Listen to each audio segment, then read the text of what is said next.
അസ്സലാമു അലൈക്കും വറഹ്മത്തുള്ളാഹി. പ്രിയപ്പെട്ട വിദ്യാർത്ഥികളെ, നമുക്കിനി പറഞ്ഞു വെക്കാനുള്ളത് മോഡേൺ മെറ്റാഫിസിക്സിലെ ബെനഡിക്റ്റ് സ്പിനോസയെ കുറിച്ചിട്ടാണ്. കഴിഞ്ഞ ക്ലാസ്സിൽ നമ്മൾ പറഞ്ഞു വെച്ചിരുന്നത് ദക്കാർത്തിൻ്റെ ആശയങ്ങളും അദ്ദേഹത്തിൻ്റെ തിയറീസൊക്കെ ആയിരുന്നു. അപ്പോൾ ഇനി പറയാനുള്ളത് സ്പിനോസയുടെയാണ്. On substance unlike Descartes dualism, Spinoza argues for a single substance which is god or nature. ദക്കാർത്തിൽ നിന്നും മാറി സ്പിനോസയുടെ ഒരു ആശയം എന്നുള്ളത്, ദക്കാർത്ത് ഒരു ഡുവലിസം വ്യൂ ആയിരുന്നു പറഞ്ഞിരുന്നത്. രണ്ട് സാധനങ്ങളുണ്ട് എന്നൊക്കെ ആയിരുന്നു ദക്കാർത്തിൻ്റെ അഭിപ്രായം ഉണ്ടായിരുന്നത്. എന്നാൽ സ്പിനോസ പറയുന്നത് സിംഗിൾ സബ്സ്റ്റൻസേ ഉള്ളൂ, ആ സബ്സ്റ്റൻസിൽ നിന്നിങ്ങനെ മാനിഫെസ്റ്റേഷൻ നടന്നതാണ്, അല്ലാന്നുണ്ടെങ്കിൽ അതിൻ്റെ മറ്റൊരു തലങ്ങളോ ലോകത്ത് കാണുന്ന വസ്തുക്കൾ എന്നൊക്കെയാണ് അദ്ദേഹത്തിൻ്റെ ഒരു ആശയം ഉണ്ടാവുക. ഗോഡ് ഓർ നേച്ചർ, ഒന്നുകിൽ ദൈവം അതല്ലാന്നുണ്ടെങ്കിൽ പ്രകൃതി, ഇതിലേതെങ്കിലുമൊക്കെ ഒന്നേ ഉണ്ടാവുള്ളൂ. ആ വസ്തുവിൻ്റെ മറ്റൊരു മോഡുകളാണ് അല്ലെങ്കിൽ മാനിഫെസ്റ്റേഷനാണ് മറ്റേതെന്നൊക്കെയാണ് അദ്ദേഹത്തിൻ്റെ ഒരു ആശയം ഉണ്ടാവുക. അപ്പോൾ നമുക്ക് ആട്രിബ്യൂട്ട്സ് ആൻഡ് മോഡ്സ് അദ്ദേഹം പരിചയപ്പെടുത്തുന്നുണ്ട്. ദൈവത്തിന് ഒരുപാട് എസെൻഷ്യൽ പ്രോപ്പർട്ടീസ് ഉണ്ട്, അതായത് നമ്മൾ സിഫത്തുകൾ എന്നൊക്കെ പറയാമല്ലോ. അങ്ങനെ ഒരുപാട് ആട്രിബ്യൂട്ട്സ് ഉണ്ട്, ചിന്തകൾ പോലെ, അതുപോലെ തന്നെ എക്സ്റ്റൻഷൻസ് പോലെ.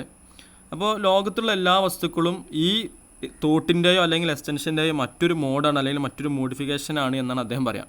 ഇപ്പോൾ ഈ അള്ളാഹുവിൻ്റെ സിഫത്തുകൾ എടുത്ത് നോക്കുകയാണെന്നുണ്ടെങ്കിൽ അള്ളാഹുവിൻ്റെ ഒരു ബസർ എന്ന് പറഞ്ഞൊരു സിഫത്ത് ഉണ്ടെങ്കിൽ ആ ബസർ എന്ന സിഫത്തിൻ്റെ മറ്റൊരു തലമാണ്, മറ്റൊരു മോഡിഫിക്കേഷനാണ് അല്ലെങ്കിൽ മറ്റൊരു മോഡാണ് ലോകത്ത് കാണുന്ന മറ്റു വസ്തുക്കൾ എന്നൊക്കെയാണ് അദ്ദേഹം പറയാം. അതുപോലെ തന്നെ അദ്ദേഹത്തിൻ്റെ അടുത്തൊരു തിയറാണ് പാന്തീസ് എന്നുള്ളത്. By identifying God with nature and everything being a mode of God. അപ്പോൾ അദ്ദേഹം പറയുന്നത് ദൈവത്തിനെ നാച്ചുറായിട്ട് കാണുക അല്ലെങ്കിൽ നാച്ചുറലിലൂടെ ദൈവത്തിലേക്ക് എത്തുക എന്നുള്ളതാണ്. ഇപ്പോൾ ലോകത്ത് എന്ത് വസ്തുക്കളുണ്ടെങ്കിലും തന്നെ അത് ഒരു ദൈവത്തിൻ്റെ മുമ്പ് സൂചിപ്പിച്ച പോലെ തന്നെ ദൈവത്തിൻ്റെ മറ്റൊരു മോഡാണ്. സോ സ്പിനോസ ഇതിലൂടെ ഒരു പാന്തിസ്റ്റിക് വ്യൂ ആണ് ഉണ്ടാക്കിയെടുക്കുന്നത് നമുക്ക് വേണമെങ്കിൽ പറയാൻ സാധിക്കും. പാന്തീസ് എന്ന് പറഞ്ഞാൽ അതാണ്, ദൈവത്തെ നാച്ചുറുമായിട്ട് കണക്ട് ചെയ്ത് പറയുക എന്നുള്ളതിനാണ് പാന്തീസം എന്ന് പറയുക. അപ്പോൾ അദ്ദേഹത്തിൻ്റെ ഒരു തിയറി ആയിട്ട് വേണമെങ്കിൽ പാന്തീസത്തെ കാണാം. അതുപോലെ തന്നെ അദ്ദേഹത്തിൻ്റെ അടുത്തൊരു തിയറാണ് ഡിറ്റർമിനിസം എന്നുള്ളത്. Spinoza system is deterministic, meaning everything happens out of necessity following God's nature. അപ്പോൾ അദ്ദേഹത്തിൻ്റെ ആശയത്തിൽ ലോകത്തുള്ള എല്ലാ വസ്തുക്കളും ദൈവവുമായിട്ട് ഡിറ്റർമിനേറ്റഡ് ആണ്. അപ്പോൾ ലോകത്തിൽ ദൈവം എന്നൊരു എൻറ്റിറ്റി ഉണ്ടായത് കൊണ്ട് തന്നെ അല്ലെങ്കിൽ ഗോഡ്സിൻ്റെ നാച്ചർ ഉണ്ടായതുകൊണ്ടാണ് ബാക്കിയുള്ള വസ്തുക്കളൊക്കെ ഉണ്ടാവാൻ നിർബന്ധമായത്. അപ്പോൾ ഈ ദൈവം ഉണ്ടായത് കൊണ്ട് ബാക്കിയുള്ള സാധനങ്ങൾ മറ്റു വസ്തുവകകൾ ഉണ്ടാവൽ നിർബന്ധമായി, അല്ലെങ്കിൽ വസ്തുക്കളല്ലാത്ത സാധനങ്ങളൊക്കെ ഈ ആശയങ്ങൾ, ചിന്തകൾ, ഇതൊക്കെ ഗോഡ് ഉണ്ടാവുന്നതിലൂടെ ഇത് ഉണ്ടാവൽ നിർബന്ധമായി എന്ന് വേണമെങ്കിൽ പറയാമെന്നാണ് അദ്ദേഹത്തിൻ്റെ ഒരു ആശയം. അതുപോലെ തന്നെ അടുത്തൊരാളാണ് ലെബിനീസ്, ഗോഡ്ഫ്രൈഡ് ലെബിനീസ്. അദ്ദേഹം പറയുന്നത് Leibniz proposed monads as the basic building blocks of reality എന്നാണ്. അപ്പോൾ ലോകത്ത് റിയലായിട്ട് എന്തെങ്കിലുമൊക്കെ ഉണ്ടെങ്കിൽ, യാഥാർത്ഥ്യത്തിൽ എന്തെങ്കിലുമൊക്കെ ഉണ്ടെന്നുണ്ടെങ്കിൽ അത് മൊണാഡ്സാണ് ആ ഹക്ക് എന്നാണ് പറയുക. അപ്പോൾ അദ്ദേഹം പറയാം, ഈ നമ്മൾ ആറ്റമൊക്കെ ഉണ്ട് എന്ന് പറയുന്നത് പോലെ മൊണാഡ്സാണ് ആദ്യം ഉണ്ടായിരുന്നത്, മൊണാഡ്സിൽ നിന്ന് ലോകത്തെ വസ്തുക്കളൊക്കെ ഉണ്ടായി എന്നാണ് പറയാം.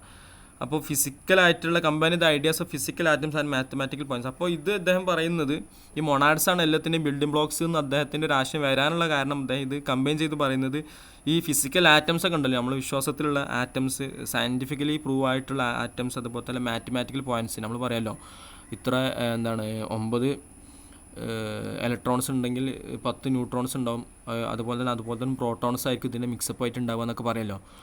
അപ്പോൾ ഇതുപോലത്തെ ഈ ആശയങ്ങൾ മിക്സപ്പ് ചെയ്തിട്ടാണ്, അല്ലെങ്കിൽ ഇതുപോലത്തെ ഈ രണ്ട് ആശയങ്ങൾ കമ്പൈൻ ചെയ്തിട്ടാണ് മൊണാഡ്സാണ് എല്ലാ വസ്തുക്കളുടെയും ബിൽഡിംഗ് ബ്ലോക്സ് എന്നുള്ള ആശയത്തിലേക്ക് ലെബിനീസ് എത്തുന്നത് എന്നൊക്കെ നമുക്ക് വേണമെങ്കിൽ പറയാമെന്ന് ഇതിലൂടെ നമുക്ക് മനസ്സിലാക്കാം. അതുപോലെ തന്നെ അദ്ദേഹം പറയുന്നത് മൊണാഡ്സ് ഇൻഡിവിസിബിൾ ആണ്, ഒരിക്കലും വിഭജിക്കാൻ കഴിയാത്ത റിയൽ ആയിട്ടുള്ള ആക്റ്റീവായിട്ടുള്ള ഒരു വസ്തുവാണെന്നാണ് പറയുന്നത്. അപ്പോൾ മൊണാഡ്സാണ് എല്ലാ വസ്തുത്തിൻ്റെയും അസ്തിത്വം, മനസ്സിലാവുന്നുണ്ടോ?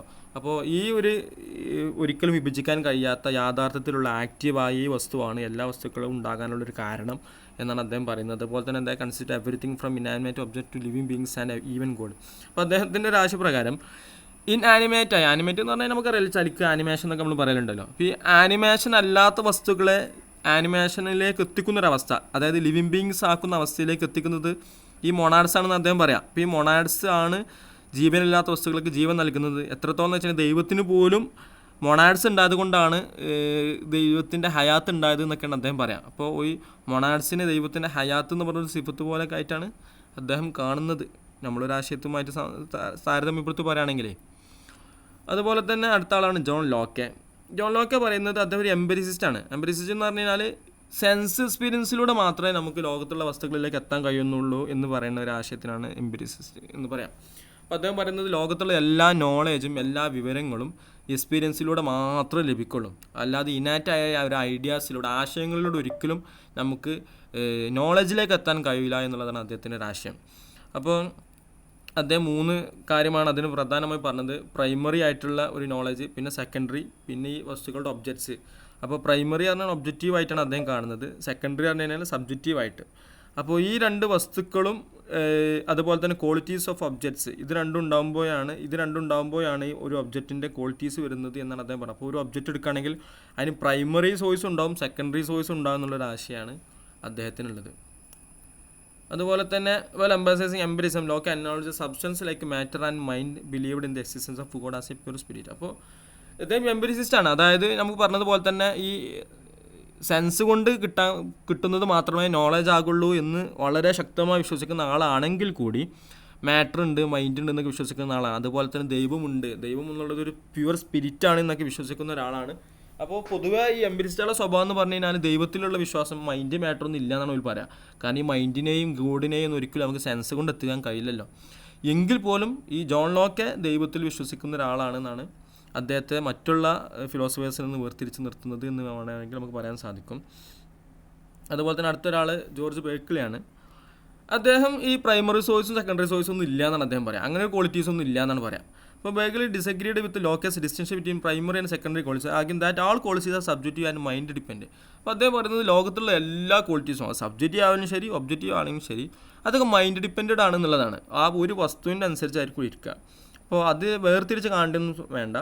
പ്രൈമറി ആണെങ്കിലും സെക്കൻഡറി ആണെങ്കിലും ക്വാളിറ്റി എല്ലാത്തിൻ്റെയും ഒന്ന് തന്നെ ആയിരിക്കും എന്നുള്ളൊരു ആശയമാണ്, ഒരു വ്യത്യസ്തമായ ആശയമാണ് ബേർക്കിളിക്കുള്ളത് എന്ന് വേണമെങ്കിൽ നമുക്ക് പറയാം. അതുപോലെ തന്നെ അദ്ദേഹം ഇമ്മെറ്റീരിയലിസത്തെ പ്രൊമോട്ട് ചെയ്യുന്നുണ്ട്. അതായത് Berkeley proposed that material substance do not exist independently instead to be perceived reality consist only of minds and the perceptions. ഇപ്പോൾ ബേർക്കിളി പറയുന്നത് മെറ്റീരിയൽ ആയിട്ടുള്ള വസ്തുക്കൾ ലോകത്തില്ല സത്യം പറഞ്ഞാൽ. അപ്പോൾ അത് ഉണ്ടാവണം എന്നുണ്ടെങ്കിൽ ഇമ്മെറ്റീരിയൽ ആയിട്ടുള്ളൊരു സാധനമാണെന്ന് പറയാം. അപ്പോൾ ഇമ്മെറ്റീരിയലായ അതിപ്പോൾ ഐഡിയാസൊക്കെ മെറ്റീരിയലിന് ഉദാഹരണമാണല്ലോ. മെറ്റീരിയൽ എന്ന് പറഞ്ഞാൽ എന്താ, നമുക്ക് കൈകൊണ്ട് തൊടാൻ പറ്റുന്ന അബ്സ്ട്രാക്റ്റ് കോൺക്രീറ്റ് ആയിട്ടുള്ള സാധനങ്ങളാണ്. അപ്പോൾ ഈ കോൺക്രീറ്റ് ആയിട്ടുള്ള സാധനങ്ങൾ നിൽക്കണം എന്നുണ്ടെന്നുണ്ടെങ്കിൽ ഇമ്മെറ്റീരിയൽ ആയിട്ടുള്ള മറ്റൊരു വസ്തുവിൻ്റെ അസ്തിത്വം നിർബന്ധമാണ് എന്നാണ് അദ്ദേഹം പറയുന്നത്. അപ്പോൾ അത് ഉണ്ടാവണമെന്നുണ്ടെങ്കിൽ മറ്റൊരു സാധനം ഉണ്ടാവണം എന്നുള്ളൊരു ആശയം. ഇപ്പോൾ എസ്റ്റ് പെസിപ്പി എന്നാണ് അദ്ദേഹം ഒരു ഗ്രീക്ക് ലാംഗ്വേജിൽ അതിനെ പറയുന്നത്. നമ്മൾ കൊഗിറ്റോ അർഗോസ് എന്നൊക്കെ മുമ്പ് പറഞ്ഞല്ലോ.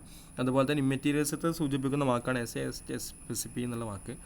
അപ്പോൾ അദ്ദേഹം പറയുന്നത് റിയാലിറ്റി സത്യത്തിൽ ഉൾക്കൊള്ളുന്നത് നമ്മുടെ മൈൻഡിലും അതുപോലെ തന്നെ ഊഹങ്ങളിലൊക്കെയാണെന്നാണ് അദ്ദേഹത്തിൻ്റെ ഒരു ആശയം. അപ്പോൾ മുമ്പ് പറഞ്ഞ ആൾ തീരെ ഒരു നിലക്കും ഇതിനെ സപ്പോർട്ട് ചെയ്യാത്ത ആളാണെങ്കിൽ പോലും ബേർക്കിളിൻ്റെ അഭിപ്രായത്തിൽ സത്യത്തിൽ ഇങ്ങനെയാണെന്നുള്ളതാണ്. ആശയങ്ങൾക്ക് സുപ്രധാനം ഉണ്ട് എന്നാണ് അദ്ദേഹത്തിൻ്റെ ഒരു തിയറി. അതുപോലെ തന്നെ ഐഡിയലിസം, നമ്മൾ പറഞ്ഞാൽ ഐഡിയാസിന് കൂടുതൽ പ്രാധാന്യം കൊടുക്കുന്ന ആളാണ് ബേർക്കിളി.